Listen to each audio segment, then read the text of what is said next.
በወሎ ቤት አማራ ቀጠና በለጌና ወረዳ በተደረገ ብርቱ ተጋድሎ ፋኖ የጠላትን የኮንክሪት ምሽግ ጥሶ በመግባት በወሰደው እርምጃ ከ45 በላይ ያገዛዙ ወታደሮችን ደምስሶ ድል መቀዳጀቱን አስታወቀ። በአማራ ፋኖ ብሔራዊ ንቅናቄ ምኒልክ ዕዝ 105ኛ ኮርስ የ33ኛ ክፍለ ጦር አርበኞች በለጌሄዳ ወረዳ ስር በምትገኘው ቢላላኖስ ከተማ የጠላትን ኮንክሪት ምሽግ ጥሰው በመግባት አይቀጡ ቅጣት ቀጠውታል። በ33ኛ ክፍለ ጦር ስር የንስርና የመብረቅ ሻለቃ አርበኞች ከግንቦት 6 2018 ዓ.ም ምሽት ጀምሮ እስከ ትላንት ግንቦት 7 2018 ዓ.ም ድረስ በተናበበ የከተማ ኦፕሬሽን ያገዛዙን ሰራዊት ዶግ አመድ አድርገውታልም ነው የተባለው። መረጃውን በዝርዝር ይዘናዋል፣ በስፋት ታደምጡታላችሁ። በጠገዴ ወረዳ ከነዋዋ መንደር የ305ኛ ኮር የተወጣጣ ኃይል ከፍተኛ ትንቅንቅ እያደረገ እንደሚገኝ አስታውቋል። በአማራ ፋኖ ብሔራዊ ንቅናቄ ጎንደር ጠቅላይ ግዛት በላይ ዘለቀ ዕዝ 305ኛ ኮር 76ኛ ክፍለ ጦር ከአንደኛ ሬጅመንት ከ3ኛ ሬጅመንትና ከ4ኛ ሬጅመንት የተወጣጣ ኃይል በጠገዴ ወረዳ ሰጋሎ ከተማ በትናንት ሁለት ከጠዋቱ 1 ሰዓት ጀምሮ በሶስት አቅጣጫ የተንቀሳቀሰው የብልጽግና ኃይል ሰገሎ ከተማ መውጫ አጥቶ አሳሩን በልቷል የሚሉት የመረጃ ምንጮች ውጊያው አሁንም ተባብሶ መቀጠሉን ገልጸዋል። መረጃውን በስፋት ታደምጡታላችሁ። በጎጃም ቀጠና ደግሞ በአማራ ፋኖ ብሔራዊ ንቅናቄ ቴዎድሮስ ዕዝ 105ኛ ኮር 44ኛ ክፍለ ጦር ምዕራብ ጎጃም ሰከላ አጉት ከተማ ላይ ሻለቃ አዛዡን ጨምሮ በርካቶችን በመደምሰስ ድል ተቀዳጅተዋል። 105ኛ ኮር 44ኛ ክፍለ ጦር በሰከላ ወረዳ አጉት ከተማ ላይ በወሰደው መብረቃዊ ጥቃት ብዛት ያለው የጠላት ኃይል መደምሰሱም ተገልጿል።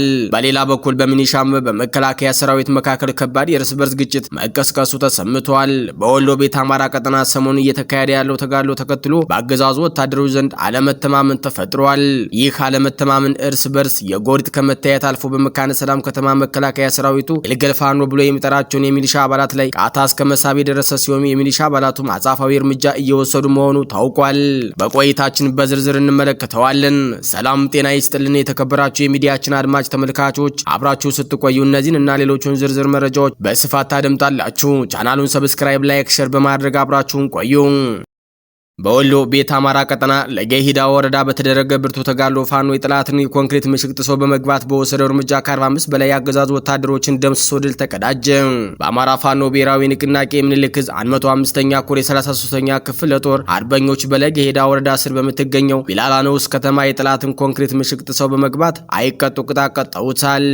በ33ኛ ክፍለ ጦር ስር የንስርና የመብረቅ ሻለቃ አርበኞች ከግንቦት 6 2018 ዓ.ም ምሽት ጀምሮ እስከ ንጋት ግንቦት 7 2018 ድረስ በተናበበ የከተማ ኦፕሬሽን ያገዛዙ ሰራዊት ዶግ አመድ አድርገውታል። የብልጽግናው አገዛዝ ጥምር ጦር ቢላላ ወይንም ክሬ ገበያ በመባል በምትጠራው ታዳጊ ከተማ ውስጥ የኮንክሪት ምሽግ ሰርቶ የመሸገ ቢሆንም የ33ኛ ክፍለ ጦር አርበኞች በሁለት አቅጣጫ ሰው በመግባት ድንገተኛና መብረቃዊ እርምጃ ወስደውበታል።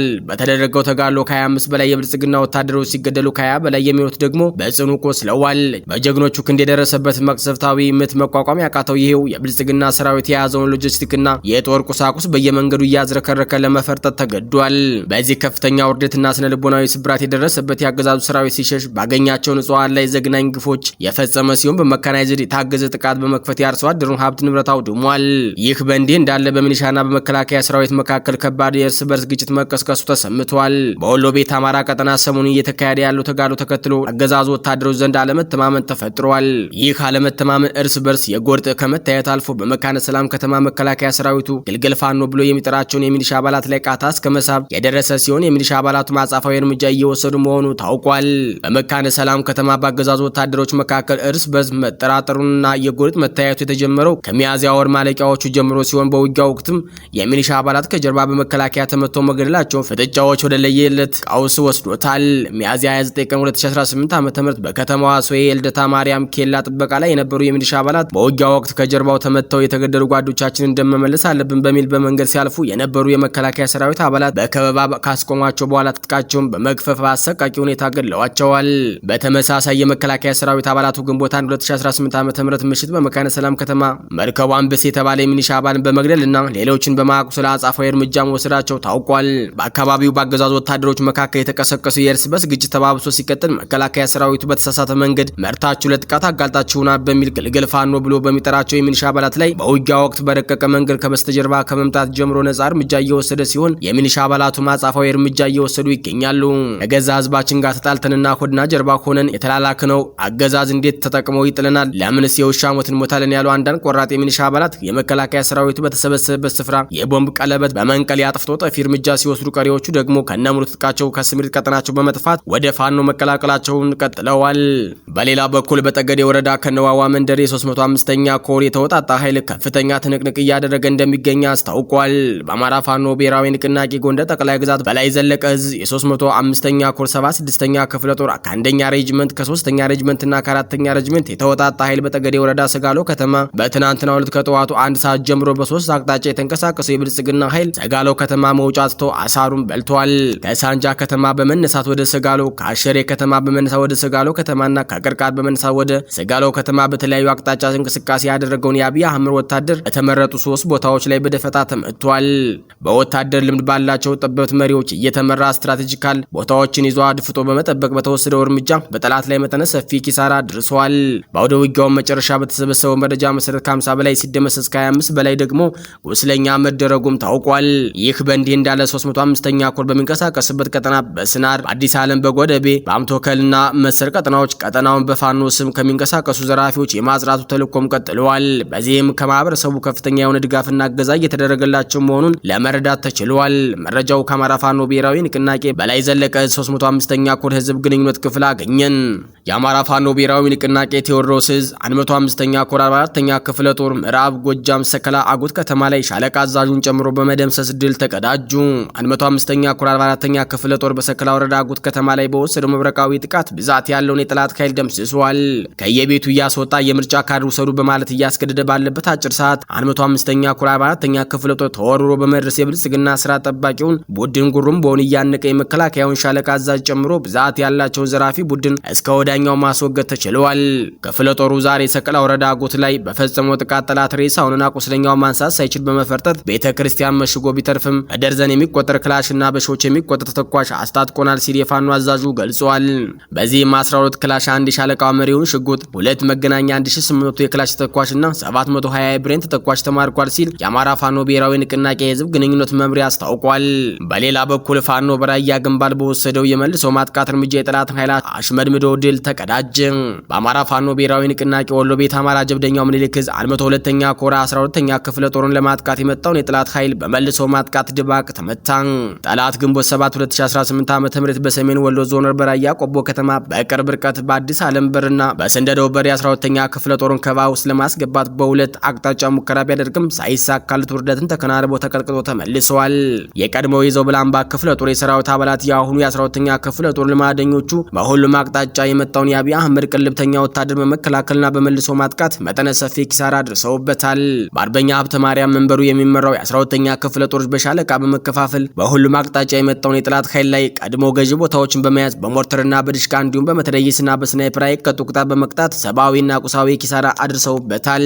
ስግብግቡ በውር ድንብር የሚመራውና ስሌት የሌለው የብልጽግና ጨፍጫፊ አገዛዝ ባቀደውና ባለመው ልክ ሳይሳካለት ሙትና ቁስለኛውን ሳያነሳ እያንጠባጠበ ክንደ ብርቱዎችን የ12ኛ ክፍለ ጦር መቋቋም አቅቶት ወደ መጣበት በሽንፈት መመለስ ተችሏል። የ102ኛ ኮር የአማራ ህዝብ የቁርጥ ቀን ልጆች የ12ኛ ክፍለ ጦር የሰራዊት አባላት የጦር ሰፈራቸውን ሳያስደፍሩ ዛሬም እንደ ትላንቱ ክብራቸውን በማስጠበቅ የኃይል የበላይነትን ወስደውበታል።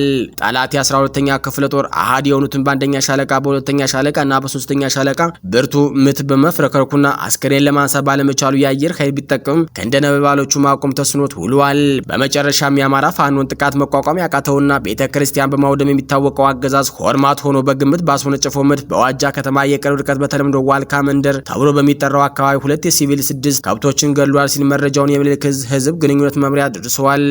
መረጃችን ሲቀጥል የዜጎችን ደህንነት ከመጠበቅ ይልቅ እሱ ቀጥታ በመጨፍጨፍና ለጥቃት በማመቻቸት የተጠመደ የብልጽግናው አገዛዝ በመተከል ዞን ጉባ ወረዳ በህዝብ ማመላለሻ አውቶቡስ ላይ በተፈጸመ ጥቃት የ30 ዜጎች ህይወት እንዲቀጠፍ ምክንያት ሆኗል ተባለ።